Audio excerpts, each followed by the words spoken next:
quelles étaient quelles étaient mes grandes intentions lorsque j'ai commencé à participer dans l'espace médiatique, j'en avais pas. Alors, comme tu as mentionné, j'étais médecin, j'étais psychiatre. Je me suis exposé dans un procès assez célèbre à Québec, dans l'affaire Lortie. J'ai été le psychiatre pour la défense de Denis Lortie. Ensuite, j'ai été psychiatre pour la défense du juge, un des 3 juges qui avait participé, qui avait jugé, qui avait auditionné les procès. Et par la suite, j'ai commencé à être sollicité graduellement. J'ai répondu à la demande. Je n'ai jamais eu d'intention. Alors, on me soumettait des problèmes, on m'appelait, il arrivait une problématique importante, un drame. Qu'est-ce que vous pensez de? Je donnais mon opinion. Alors, c'est comme ça que je me suis introduit graduellement pour partager mon opinion, pour ce qu'elle valait. Il faut croire que l'opinion avait une réverbération quelconque, puisqu'on me ressollicitait.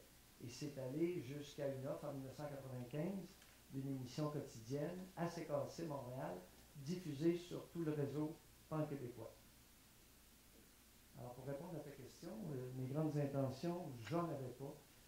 J'ai une grande gueule, j'aime donner mon opinion.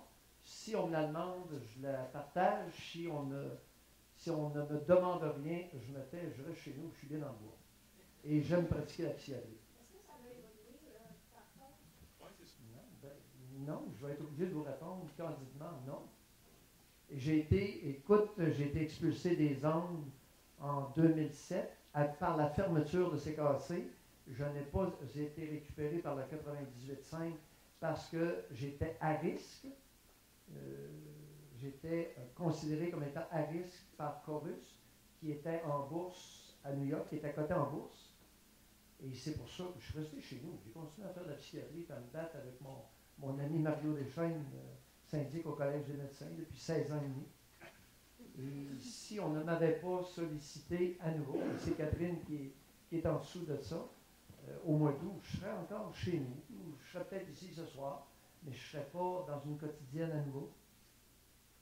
Alors non, il n'y a pas eu d'évolution. Je réponds, on m'appelle, ça j'en reparlerai. Lorsqu'il arrive des problèmes importants, alors j'ai été, par exemple, oui, c'est intéressant ça. Ce qui m'a remis sur la map beaucoup, c'est Denis Lévesque. Lorsqu'il m'a pris comme psychiatre, commentateur sur le travail des psychiatres dans le procès de Magnotta. Alors, j'ai passé à Denis Lévesque 11 fois en 3 semaines. 11 soirs en 3 semaines, c'est beaucoup. Il m'a exposé dangereusement pour la suite des choses. Moi, je suis